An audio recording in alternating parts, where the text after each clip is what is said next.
Assalamualaikum warahmatullahi wabarakatuh. Syukur alhamdulillah, pada kesempatan hari ini kita masih dihiasi nikmat sehat walafiat, yang tentunya kesehatan ini patut kita syukuri sehingga berbagai nikmat yang lain akan mudah kita dapatkan. Saudara-saudara sekalian yang saya cintai, anak-anak kita adalah sumber inspirasi kebahagiaan kita sebagai orang tua.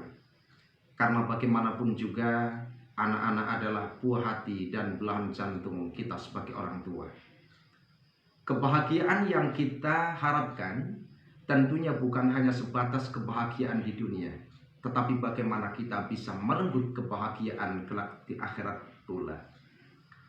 Maka yang perlu kita perhatikan, kewajiban kita terhadap anak-anak kita.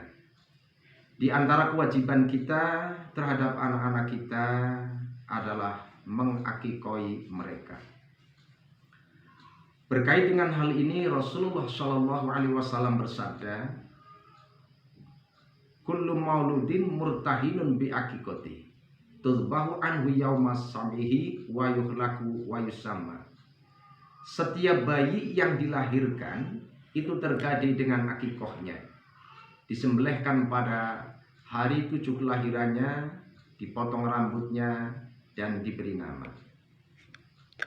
Bicara tentang akikoh, secara bahasa adalah ismun li sya'rin alal mauludi, rambut yang ada di kepala anak yang dilahirkan.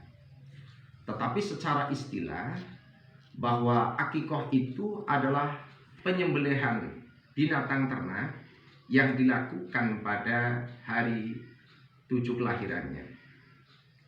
Hukum akikoh menurut sebagian ulama adalah wajib, tetapi wajib ini dibantah banyak ulama. Karena hukum akikah menurut hukum fikih atau para fuqaha adalah mustahabbah, artinya disunahkan. Tetapi status hukumnya adalah sunnatun muakkadah, sunnah yang sangat dianjurkan. Lalu kapan penyelenggaraan akikoh ini? Berdasarkan teks hadis yaumas sabi'i, pada hari 7 kelahirannya. Jika memang anak laki-laki alil hulami syartani, jadi anak laki-laki disunahkan untuk disembelihkan dengan 2 ekor kambing. Wa alil jariyati syatun, dan jika anak itu perempuan maka disunahkan untuk disembelihkan 1 ekor kambing. Kita kembali lagi, penyelenggaraan akikoh itu berdasarkan hadis yaumas sabi'i, pada hari 7 kelahirannya. Tetapi yang namanya manusia seringkali ada uzur, belum ada kesempatan dan kemampuan. Maka jika dilakukan di luar 7 hari ini, statusnya adalah qadha. Dan akikoh bisa dilakukan pada hari ke-7, 14, dan 21. Dan menurut para fuqaha, bahwa jika kita sebagai orang tua tidak bisa menyelenggarakan akikoh di hari ke-7 kelahirannya, masih ada kesempatan. Lalu sampai kapan? Minan nifas, jadi sampai waktu masa nifas istri kita selesai. Secara umum ya, bahwa masa nifas seorang perempuan adalah 40 hari. Maka kita sebagai orang tua masih ada kesempatan untuk melakukan akikoh pada 40 hari. Ternyata di hari yang ke-40 orang tua belum ada kesempatan dan kemampuan, maka hukum fikih masih memberikan toleransi sampai minar rodoah, sampai masa susuan.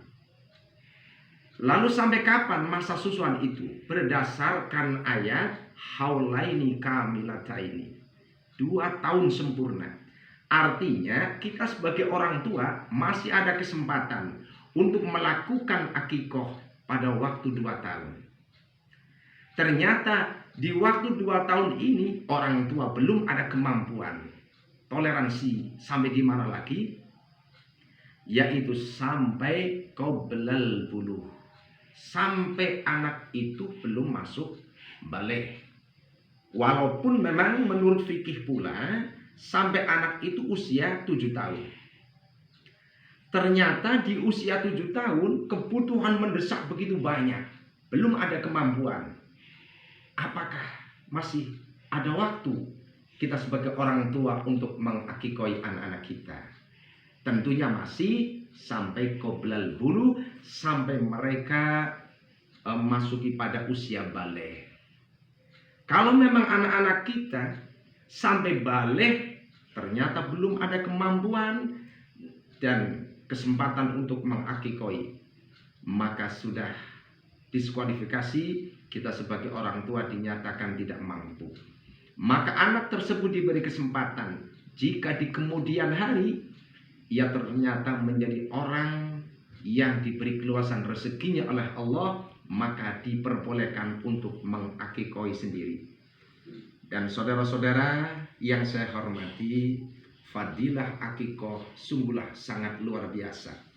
Karena anak-anak kita yang diakikoi kelak akan memberikan syafaat, kelak akan memberikan pertolongan kepada kita sebagai orang tua. Lebih-lebih bagi kita sebagai orang tua tentunya merasa kehilangan, ya. Tentunya orang tua itu benar-benar berduka ketika salah satu anak kita yang dipanggil oleh Allah Subhanahu wa taala sebelum masa balik. Dan duka ini seringkali berkepanjangan. Tetapi secara hakikat sebenarnya orang tua itu adalah orang yang diberi untung oleh Allah Subhanahu wa taala. Karena anak yang mati sebelum balik, dia hakikatnya adalah sebagai aset baginya. Anak yang mati sebelum balik akan dimasukkan surga oleh Allah Subhanahu wa taala, dan kelak di surganya mereka akan menangis merengek di hadapan Allah, menuntut agar menghadirkan kedua orang tuanya untuk hidup bersamanya di surga. Tetapi catatan kita sebagai orang tua, sudahkah anak-anak kita diakekoi atau belum? Maka harapan kita, semoga kita sebagai orang tua diberi kemampuan untuk memberikan yang terbaik buat putra-putri kita semuanya. Harapannya adalah kebahagiaan bisa kita dapatkan baik di dunia, terutama keindahan kebahagiaan kelak di surga Allah. Terima kasih. Assalamualaikum warahmatullahi wabarakatuh.